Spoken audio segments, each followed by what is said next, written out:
औज़ुबिल्लाहिमिनश्शैतानिर्रजीम बिस्मिल्लाहिर्रहमानिर्रहीम। अस्सलाम वालेकुम फ्रेंड्स, कैसे हैं आप सब। उम्मीद करती हूँ सब खैरियत से होंगे।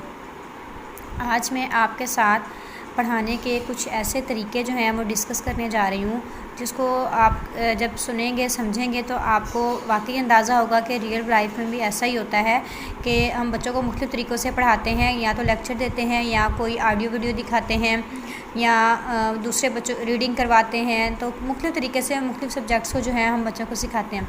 लेकिन ये एक रिसर्च भी है कि आप जो है अगर बच्चों को ओरली बोल के समझा रहे हैं तो उसमें बच्चे इतना नहीं सीखते, जबकि उनको ऑडियो वीडियो दिखाई जाए तो थोड़ी लर्निंग की जो परसेंटेज है वो इंक्रीज़ हो जाती है। इसी तरह तो ये जो पैरामीटर जो मैं आपको लर्निंग पैरामीटर जो मैं आपको दिखा रही हूँ, इसमें आप गौर करें ज़रा, देखें कि अगर बच्चा जो है वो सिर्फ सुनता है, टीचर लेक्चर सुनता है तो वो या कोई वीडियो टेप वगैरह रिकॉर्डर वगैरह से सिर्फ सुन रहा है, मतलब लिसनिंग पावर को यूटिलाइज़ कर रहे हैं हम, तो उसमें बच्चा सिर्फ 10% तक जो है वो पिकअप करता है लेसन को। लर्निंग प्रोसेस जो है वो 10% तक सक्सेसफुल होता है। लेकिन अगर वो खुद पढ़ता है तो मतलब रीडिंग कर रहा है, तो किताबें या आर्टिकल वगैरह किसी भी सोर्स से वो पढ़ रहा है, तो देन लर्निंग जो है प्रोसीजर में सक्सेसफुली के जो इम्कानात हैं वो 20% हो जाते हैं, कुछ इंक्रीज़ हो जाते हैं। नेक्स्ट है देखना, कि अगर वो देख भी रहा है और साथ मतलब देख के उसको लर्न कर रहा है, तस्वीर वगैरह उसको कोई दिखाई जा रही है, कोई डिस्प्ले उसके सामने पेश किया जा रहा है, तो उसमें जो है वो 30% तक वो चीज़ जो है वो बच्चे के दिमाग में जो है वो रहती है, कि कुछ चीज़ें जो हैं उसके माइंड में फिक्स हो जाती हैं। तो जैसे जैसे इस पैरामीटर में आप नीचे की तरफ जाएंगे, आपको लर्निंग प्रोसेस की सक्सेस है वो इंक्रीज़ होती हुई नज़र आएगी, कि सुनने से 10%, पढ़ने से 20%, देखने से प्रोजेक्ट्स वगैरह अगर आप दिखाएं तो 30%। आई थिंक कि आप समझ गए होंगे कि मैं आपको क्या कहना चाह रही हूँ, कि हमें पढ़ाते वक्त कौन से सोर्सेज जो हैं वो यूटिलाइज़ करने चाहिए, किस सोर्स को यूटिलाइज़ करना चाहिए, क्योंकि हर टीचर की ये कोशिश होती है कि उसका बच्चा जो है वो ज़्यादा से ज़्यादा लर्न करे।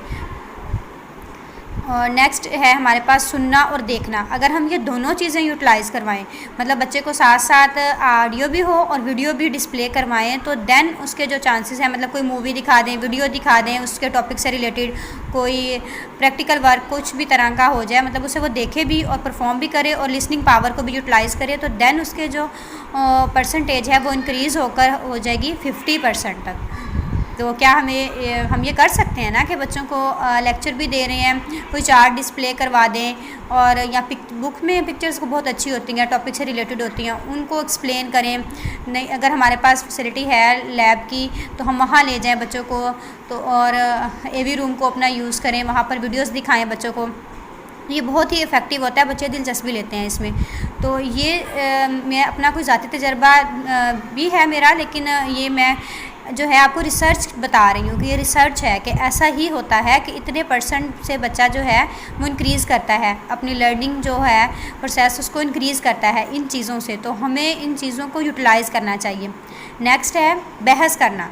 किसी इन्फान पर जो है बच्चे को क्या मतलब दो स्टूडेंट्स के दरमियान जो है उनको बहस व मुबासा करवाया जाए कि क्या जी आपके क्या व्यूज़ हैं इसमें, आपके क्या व्यूज़ हैं, तो क्लास में। तो इससे बच्चे जो हैं वो 70% तक सीखते हैं बहस व मुबासा से। किसी इन्वान पर जो है वो गुफ्तगू करवा ले, कोई भी टॉपिक जो आपका चल रहा है उससे रिलेटेड, तो इससे बच्चे ज़्यादा सीखते हैं। हर किसी के व्यूज़ डिफरेंट होते हैं, वो सामने आते हैं, फिर डिस्कशन होती है, फिर जो बच्चे जो है वो इंटरेस्ट नहीं ले रहे होते उनको भी सोचना पड़ता है, वो भी मजबूर हो जाते हैं कि अगर ये बात कर रहा है तो हम भी तो कर सकते हैं ना, तो हमें ये मेथड भी अपनाना चाहिए। दैन है हमारे पास ज़ाती तजर्बा, ज़ाती तौर पर कोई तजर्बा किया जाए, मतलब हम अपना एक्सपीरियंस भी साथ शेयर करें, ख़ुद बच्चे को करके दिखाएं कि ये देखें ये ऐसा होता है। मुख्तलिफ़ सब्जेक्ट्स हैं, आप मुख्तलिफ़ अपने सब्जेक्ट से रिलेटेड जो हैं इनकी इम्प्लीमेंटेशन कर सकते हैं। दैन है हमारे पास दूसरे को पढ़ाना, मतलब जब हम पढ़ाते हैं ना तो हम और भी ज़्यादा सीखते हैं। मतलब हमने बहुत सी चीज़ें ऐसी होती हैं जो हमने अपने टाइम पे नहीं सीखी होती, लेकिन जब हमने किसी को एक्सप्लेन करनी होती हैं तो बहुत से पॉइंट्स ऐसे होते हैं कि वो हमें क्लियर करने पड़ जाते हैं, तब हम ज़्यादा सीखते हैं। तो प्रेजेंटेशन जो होती है ये आप बच्चों से लें।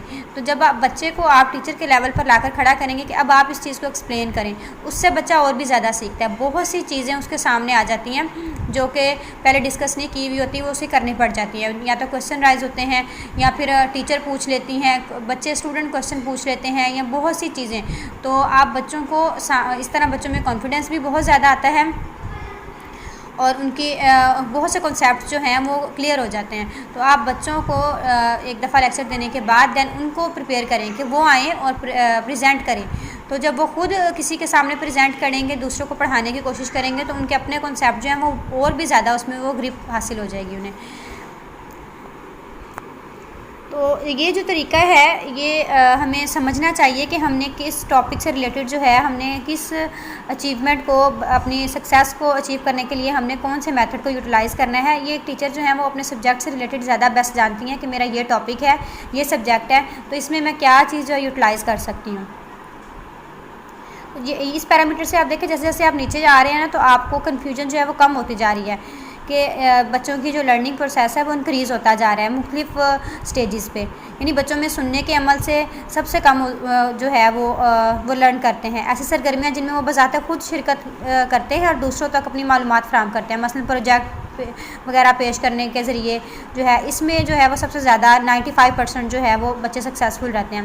लेकिन इसका मतलब हरगिज़ ये नहीं है कि तमाम जो मज़मून है आप इसमें यही तरीका यूटिलाइज़ करें, बल्कि सरगर्मियाँ जो हैं वो आपके सब्जेक्ट से रिलेटेड भी तो हो सकती हैं ना। तो सब्जेक्ट से रिलेटेड टीचर जो है वो चूज़ करें कि किस में हम क्या जो है यूटिलाइज़ कर सकते हैं। और ये भी ज़रूरी नहीं है कि एक ही उन्वान के अंदर आप इन सबको इंक्लूड करें। किस जो सरगर्मी जहाँ फिट हो रही है उसको वहाँ पर आप लगाएं।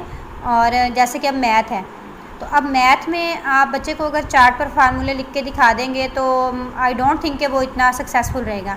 आप क्या करें, आप जो फार्मूले हैं उनको जो है बोर्ड पर उनको ड्राइव करना सिखाएं कि ये अगर ये चीज़ है तो ये कैसे आई है, और बच्चों को इस तरीके से समझाएं। उसमें जस्ट चार्ट डिस्प्ले कर देना इनफ नहीं होता, क्योंकि चार्ट डिस्प्ले करना और बुक पर रिटन फॉर्म में वो सेम ही चीज़ आ जाती है। और अगर आप कंप्यूटर से रिलेटेड कुछ करवा रहे हैं बच्चों को, तो आप उनको लैब में ले जाएं, वहाँ उनको हार्डवेयर जो है वो दिखाएं, डिस्प्ले करवाएं, प्रैक्टिकल वर्क करवाएं। जिन सब्जेक्ट्स में पॉसिबल है आप वो चीज़ें करवाएं।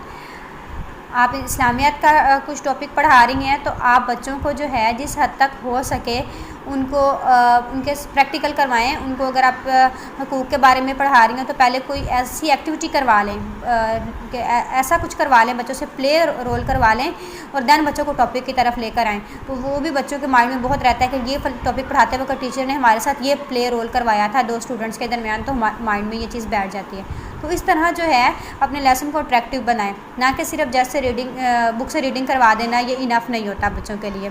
तो अपने लेक्चर को जिस हद तक हो सके सक्सेसफुल बनाने के लिए आप मुख्तलिफ स्ट्रेटजीज़ जो हैं उनको यूटिलाइज़ करें। पहले उनको खुद लर्न करें कि ये सब्जेक्ट है, ये टॉपिक है, इसमें क्या इफ़ेक्टिव रहेगा। किसी भी उन्वान को पढ़ाने में जो है वो आप कोई भी तरीका जो है वो यूज़ कर सकते हैं। तरीका तदरीस में होने जो बच्चे हैं उनका जो सीखने का अमल है वो आसान हो जाता है। जब हम कोई एक्टिविटी जिसको यूटिलाइज़ करवाते हैं तो बच्चे जो है उसको ईज़िली जो है पिकअप कर लेते हैं। हर इंसान में मुख्तलिफ सलाहियतें होती हैं। अब देखें, सबकी सलाहियतें जो हैं, एबिलिटीज़ जो हैं वो सेम नहीं होती। तो हमें चाहिए कि हम बच्चों के लेवल को समझें और उनके अंदर जो है टीचर को चाहिए कि वो उनके अंदर इनकरेजमेंट पैदा करें और मुख्तलिफ वेज़ जो है वो यूज़ करें। और अगर आपको लगता है कि ये बच्चा ज़्यादा शार्प है तो उसका इफ़ेक्ट दूसरों पर भी करवाना है, तो आप ज़्यादा से ज़्यादा प्रेफर करें कि आप बच्चों को ग्रुप वर्क करवाएं, इंडिविजुअली ना करवाएं, ग्रुप वर्क ज़्यादा से ज़्यादा करवाएं। इस तरह बच्चों में सीखने की सलाहियत जो है वो बहुत ज़्यादा इंक्रीज़ होती है। ग्रुप वर्क के क्या क्या फ़ायदे हैं और ये काम कैसे कैसे करवाया जाता है, ये मैं आपको अपनी नेक्स्ट वीडियो में बताऊंगी कि इसमें कैसे हम बच्चों को ग्रुप वर्क करवा सकते हैं और इसके क्या क्या फ़ायदे हैं। उम्मीद करती हूँ आपको मेरी आज की वीडियो पसंद आई होगी। लाइक ज़रूर कीजिएगा। अल्लाह हाफिज़।